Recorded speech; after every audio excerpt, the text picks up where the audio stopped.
Right, let's get them to you now at 6:30 here on the program. The economic freedom fighters leader, Julius Malema, has defended comments by AmaZulu King Goodwill Zwelithini on the land question. This as the public consultations around expropriation of land without compensation continues. King Zwelithini called on his people to stand up and defend their land. Following a bilateral meeting with traditional leaders body Contralesa, the EFF came out in support of the comments, saying they were reasonable as compared to what others have been saying during land consultations. Both the EFF and Contralesa pledged support for amendments of Section 25 of the Constitution to allow expropriation of land without compensation. Do stay tuned to Morning Live. Contralesa will be our guests in the next couple of minutes. Zolani Mkiva, he of course is Contralesa's Secretary General.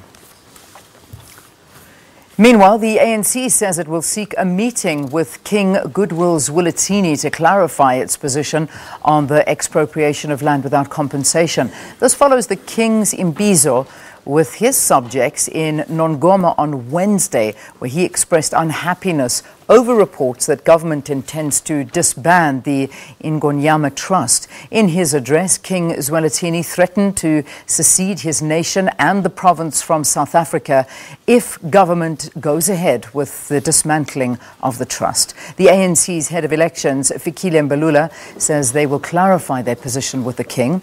President Cyril Ramaphosa will also visit KwaZulu-Natal this weekend as part of the Tumamina campaign. South Africa and Ghana have agreed to elevate their bilateral relations to boost trade and investment between the two countries. This emerged after high-level talks led by President Cyril Ramaphosa and his visiting Ghanaian counterpart, Nana Akufo-Addo.